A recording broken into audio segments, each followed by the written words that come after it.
अब उत्प्रेरक को हम एक वह अभिक्रिया जिसमें कोई पदार्थ अभिक्रिया के वेग को निर्धारित या प्रभावित करता है किंतु वह पदार्थ स्वयं ही रासायनिक अभिक्रिया में भाग नहीं लेता, उक्त क्रिया उत्प्रेरण कहलाती है तथा उक्त पदार्थ जो होता है वो क्या कहलाता है? उत्प्रेरक कहलाता है। अब उत्प्रेरक को हम एक साधारण सी परिभाषा से समझने का प्रयास करेंगे कि जब आप पढ़ाई करते हैं, ठीक है, आप जब पढ़ाई कर रहे हैं तो आपको क्या पढ़ना है, कैसे पढ़ना है, ये चीजें आपको पता है, ठीक है। आप जिस कक्षा के विद्यार्थी हैं उस कक्षा के आधार पर आपको पता है कि आपको क्या पढ़ना है, कैसे पढ़ना है, आप पढ़ते भी हैं, ठीक है। लेकिन यदि आपके पालक आपको बीच बीच में पढ़ने के लिए मोटिवेट करें, प्रेरित करें, ठीक है, तो आप वो उनके प्रेरणा से, उनके मोटिवेशन से आपके पढ़ने की दशा और दिशा में परिवर्तन आता है, ठीक है। आपके पढ़ने की दशा और दिशा में परिवर्तन आता है जिससे आपको पॉजिटिव इफेक्ट होता है, ठीक है, और आपके पढ़ने की क्षमता बढ़ जाती है, ठीक है। आपके पढ़ने की क्षमता बढ़ जाती है तो उससे आपको क्या मिलता है? लाभ मिलता है, जिसके कारण से आप कह सकते हैं कि आप अपने पेरेंट्स से प्रेरित हो रहे हैं। अब इस क्रिया को आप देखेंगे तो हम इसको समझाने का प्रयास करते हैं कि मान लीजिए आप पढ़ाई कर रहे हैं, ठीक है, और आपके पालक आपको प्रेरित कर रहे हैं, मोटिवेट कर रहे हैं और आपकी अध्ययन क्षमता बढ़ जाती है, आपकी अध्ययन क्षमता बढ़ जाती है और हो सकता है कि जो आपकी 70% की तैयारी थी वो मोटिवेशन से अब 85 या 90% की तैयारी में पहुंच गए। तो यहाँ पर क्या हुई? आपकी अभिक्रिया की वेग बढ़ गई। आप जो यहाँ पर 70% की पढ़ाई कर रहे थे, अब आपकी पढ़ाई 85 से 90% की हो गई है, तो आपकी अभिक्रिया की वेग क्या हो गई? बढ़ गई। अब यहाँ पर आपके उत्प्रेरक जो है, आपके मोटिवेटर जो है, वो कौन है? आपके पालक हैं, ठीक है। अब इस पूरी अभिक्रिया में आप देखेंगे क्या आपके पालक ने आपके साथ बैठकर अध्ययन किया? क्या आपके पालक ने आपके साथ बैठकर अध्ययन किया? नहीं, उन्होंने सिर्फ आपको प्रेरित किया कि तुम्हें ऐसी पढ़ाई करनी चाहिए, तुम्हें इस तरह से पढ़ाई करनी चाहिए। जैसे कि आपके शिक्षक आपको कक्षा में विषय पढ़ाते हैं और पढ़ाने के बाद वो बतलाते हैं कि इसकी तैयारी आपको ऐसे करनी है। उस पूरी प्रक्रिया में तैयारी कौन कर रहा है? आप कर रहे हैं। उस पूरी प्रक्रिया में पढ़ाई कौन कर रहा है? आप कर रहे हैं। लेकिन आपको प्रेरित कौन कर रहा है? आपके शिक्षक, आपके पालक, ठीक है। तो यहाँ पर ये आपके साथ बैठकर पढ़ाई नहीं करते हैं। पढ़ाई किसको करनी पड़ती है? आपको करनी पड़ती है। तो ये आपको प्रेरित तो कर रहे हैं, लेकिन आपके साथ ये रासायनिक क्रिया में भाग नहीं ले रहे हैं। रासायनिक क्रिया जो हो रही है वो किसकी हो रही है? आपकी। उत्पाद जो मिल रहा है वो किसको मिल रहा है? आपको। मतलब प्रॉफिट भी जो हो रहा है वो किसको हो रहा है? आपको। तो यहाँ पर वह अभिक्रिया जिसमें अभिकारक, मान लीजिए आपका अभिकारक है A+B, ठीक है। A+B से जब क्रिया कराते हैं A+B की, तो हमको मिलता है C+D। अब यह अभिक्रिया जैसे तैसे चलती है, चल रही है, ठीक है। आपको यहाँ पर इसका 100% भाग था, यहाँ पर 0% भाग था, बाद में इसका 0% भाग हो गया, इसका 100% भाग हो गया। प्रारंभ में इसका जो टाइम था वो t=0 था और अंतिम में इसका जो टाइम है वो t बराबर हो गए 2 घंटे, ठीक है। अब आपको लगता है कि ये 2 घंटे का जो समय है वो बहुत ज्यादा है, तो आपको किसी ने सलाह दी कि फला रसायन से आप उसको क्या कर सकते हैं? उत्प्रेरित कर सकते हैं। तो आपने यहाँ पर A+B लिया और यहाँ पर C+D बनाने का प्रयास किया और आपने यहाँ पर X रसायन का उपयोग कर लिया। ये X रसायन जो है वो क्या करता है? इसको उत्प्रेरित करता है। अब यहाँ पर प्रारंभ में इसका सांद्रण कितना था? 100 और इसका सांद्रण कितना था? 0। अंत में इसका सांद्रण कितना हो गया? 0 और अंत में इसका सांद्रण कितना हो गया? 100। तो यहाँ पर टाइम जो था वो क्या था? t=0 और यहाँ पर टाइम जो है वो कितना हो गया? 1.5 आवर, मतलब 1.5 घंटे। तो आप देख रहे हैं आपके पास है अभिक्रिया नंबर 1 और आपके पास है अभिक्रिया नंबर 2। अभिकारक दोनों में सेम है, A+B और उत्पाद भी दोनों में सेम है C+D।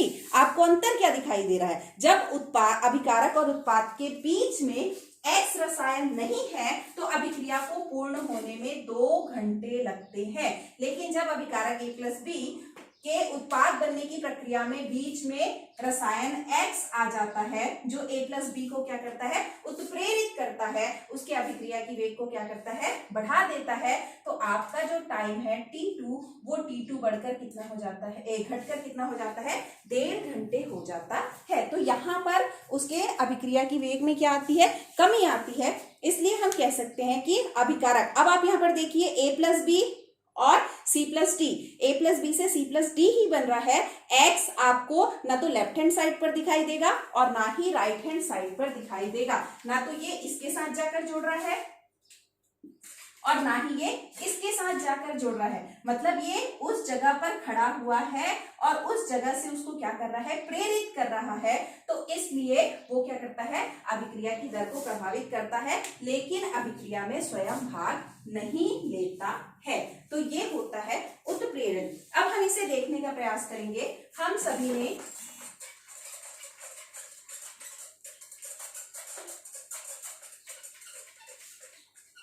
अब हम इसको एक ग्राफ से समझने का प्रयास करेंगे। मान लीजिए इस तरह का हम एक ग्राफ बनाते हैं, ठीक है? इस तरह का ग्राफ बनाए जिसमें y अक्ष पर हमने लिया ऊर्जा को, ये y अक्ष, और x अक्ष पर हमने लिया अभिक्रिया का पथ। अभिक्रिया का पथ मतलब उसका वेग।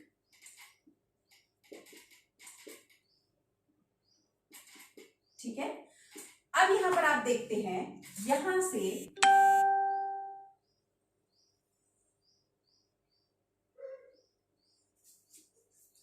ये होता है आपका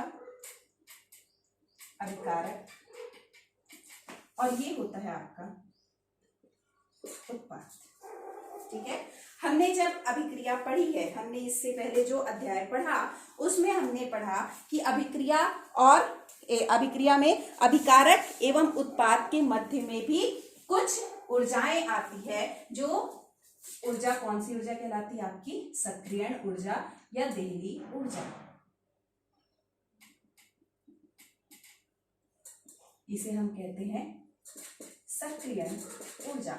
अब ये सक्रियण ऊर्जा कौन सी ऊर्जा होती है? वह ऊर्जा जिसमें अभिकारक जिस बिंदु पर, जहां पर से अभिकारक किसमें परिवर्तित होना शुरू हो जाता है? उत्पाद में परिवर्तित होना शुरू हो जाता है, उस बिंदु को हम सक्रियण ऊर्जा या देहली ऊर्जा कहते हैं। तो जब तक सक्रियण ऊर्जा, जहां पर इसके संघट्ट इस तरह से होंगे, आपने इसको यहां से चलाना शुरू किया, ये चलना शुरू किया, धीरे धीरे धीरे धीरे इसमें बदलाव आता है, लेकिन इस बिंदु पर जाकर बदलाव ऐसा होता है कि अब ये C+D में, यहाँ पर मान लीजिए आपका A+B था, यहाँ तक वो A+B ही था और इस बिंदु के बाद वो C+D में परिवर्तित होना शुरू होता है और यहाँ से आपको C+D मिल जाता है।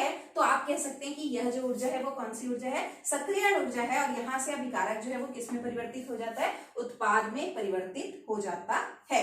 अब हम इस ग्राफ को, ये आपका हो गया EA, अब हम इस ग्राफ को इस तरह से बनाएंगे कि आपका जो अभिकारक है वो इस बिंदु पर जाकर किसमें परिवर्तित होना शुरू हो गया? उत्पाद में। तो आप देख रहे हैं यहां से यहां की जो बिंदु है, तो ये इसके लिए कौन सी ऊर्जा हो जाएगी? सक्रियण ऊर्जा। ठीक है?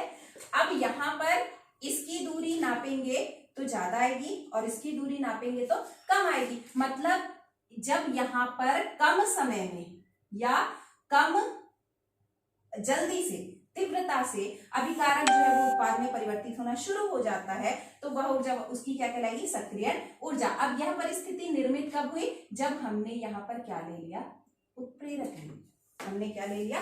उत्प्रेरक ले लिया। तो इस उत्प्रेरक ने क्या किया? अभिक्रिया की वेग को घटा दिया। मतलब जो काम 2 घंटे में हो रहा था उस काम को उत्प्रेरक ने कितने घंटे में कर दिया? 1.5 घंटे में कर दिया। तो यह क्या कहलाती है? उसकी परिस्थिति को बताती है कि जब हम उत्प्रेरक के साथ उत्प्रेरक के साथ जब हम क्रिया करते हैं तो उसका जो ग्राफ है, एक्टिवेशन एनर्जी जो है वो क्या हो जाती है, घट जाती है।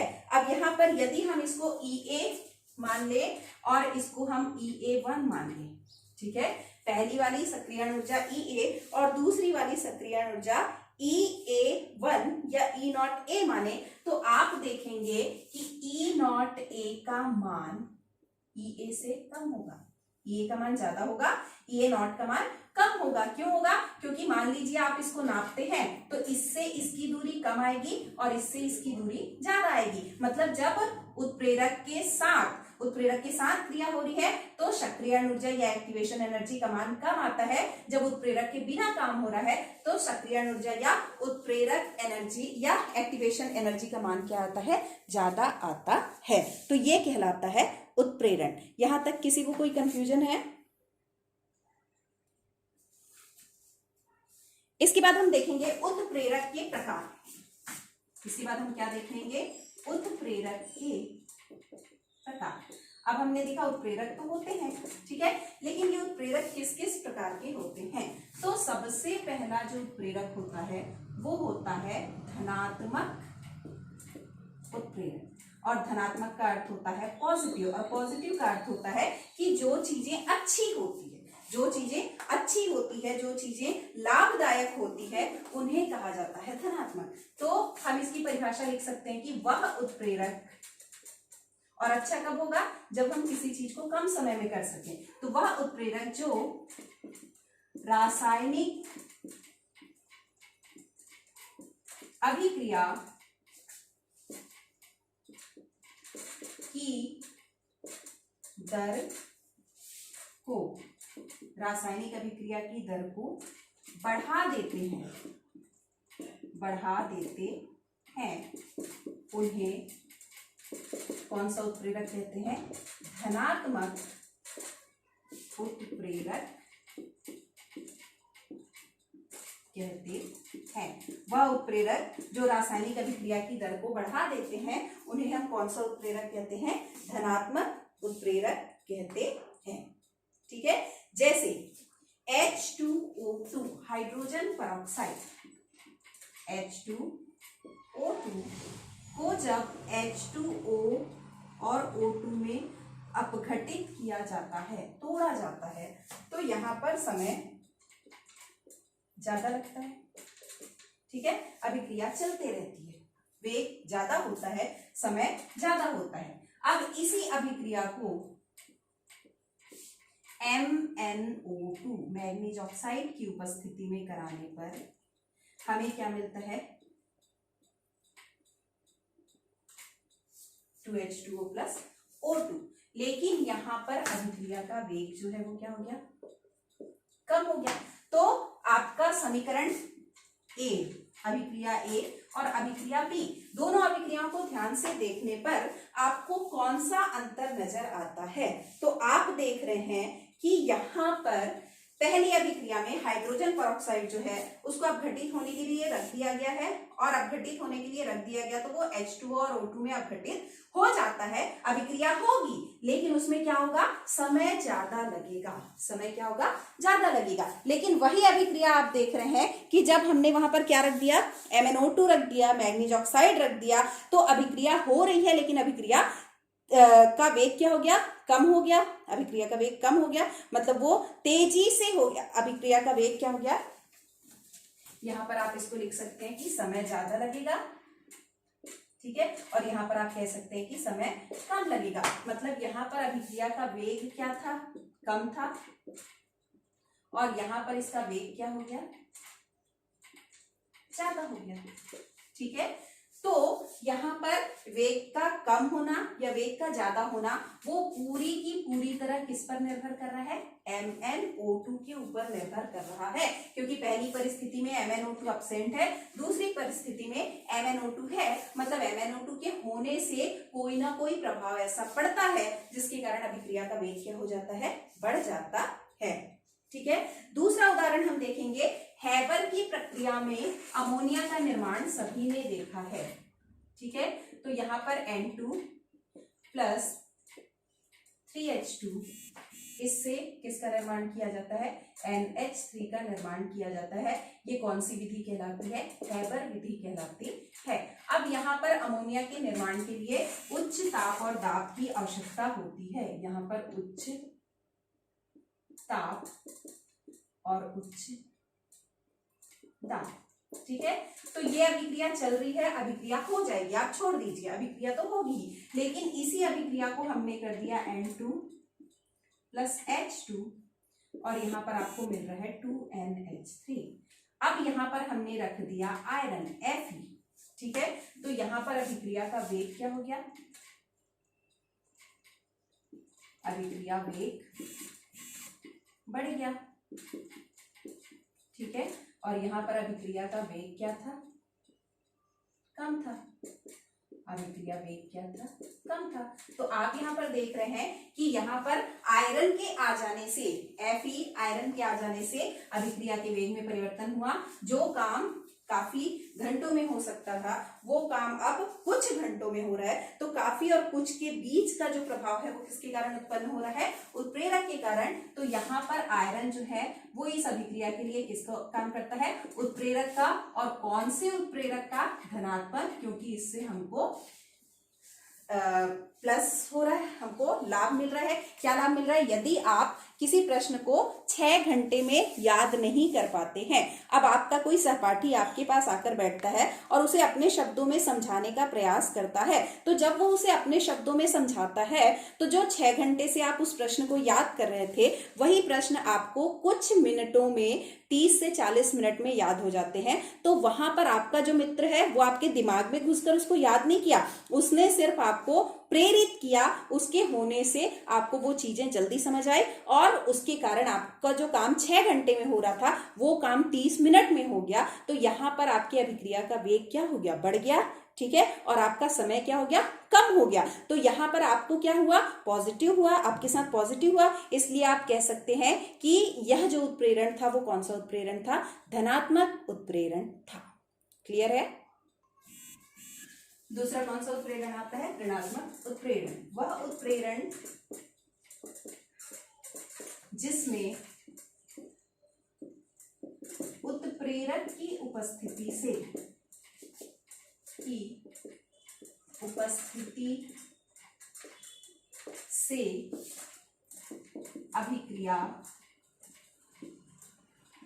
अभिक्रिया धीमी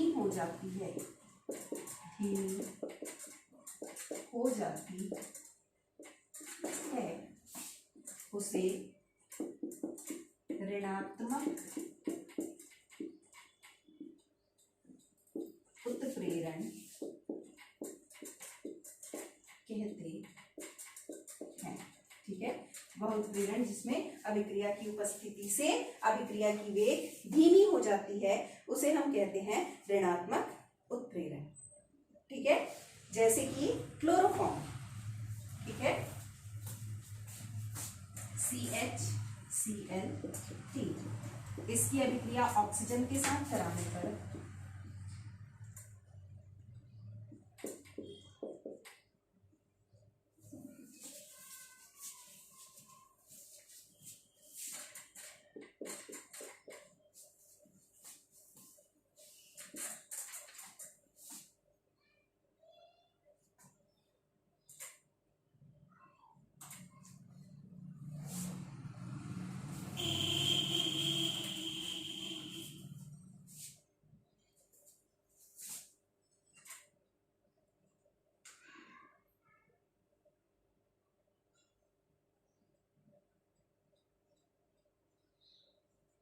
ठीक है। तो यहां पर आप देख रहे हैं क्लोरोफॉर्म जो है उसका ऑक्सीकरण हो रहा है, ठीक है। और ऑक्सीकरण होने पर अभिक्रिया जो है वो तेज गति से चल रही है। अब हम यहाँ पर इसमें एक उत्प्रेरक मिला देते हैं, उत्प्रेरक इस अभिक्रिया में शामिल कर देते हैं जिसका नाम है एथेनॉल, C2H5OH, ठीक है। यहाँ पे भी आपको उत्पाद वही मिलेगा,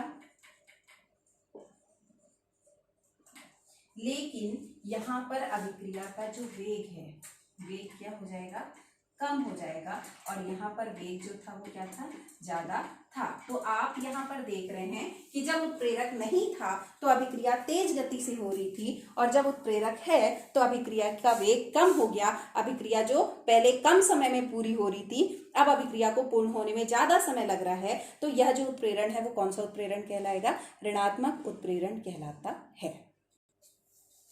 तीसरा आता है स्व उत्प्रेरण। स्व उत्प्रेरण वह उत्प्रेरण जिसमें बाहर से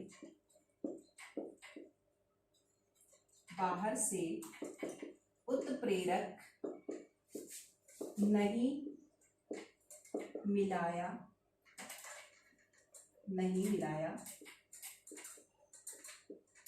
जाता, बल्कि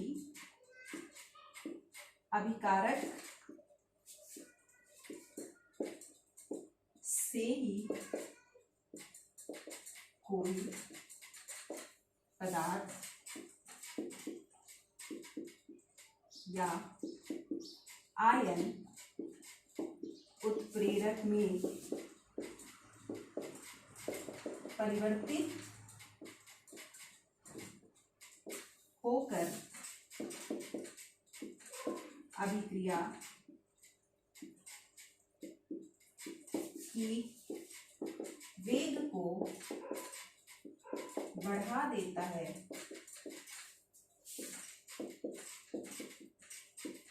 स्व उत्प्रेरण कहते हैं।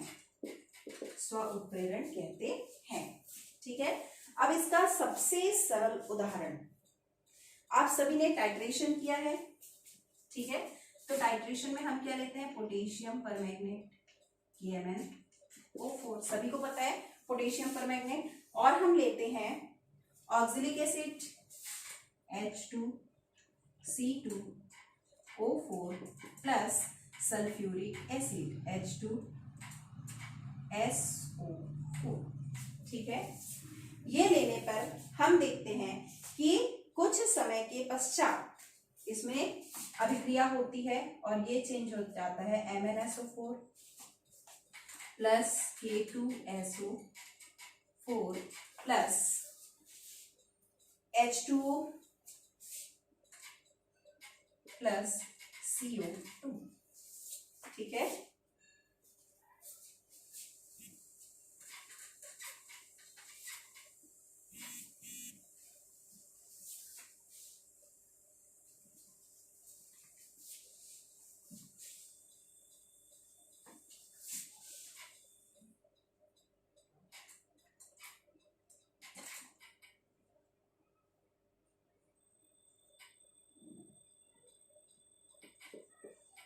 अब यहाँ पर आप देख रहे हैं कि अभिक्रिया हो रही है, ठीक।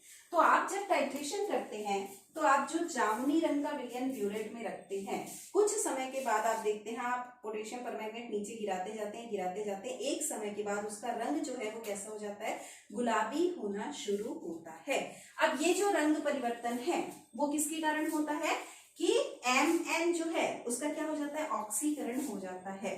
तो यहाँ पर वो ये जो है, यहाँ पर आकर ये जो मैग्नीज होता है वो किस में परिवर्तित हो जाता है, Mn2+ में परिवर्तित हो जाता है। तो यहाँ पर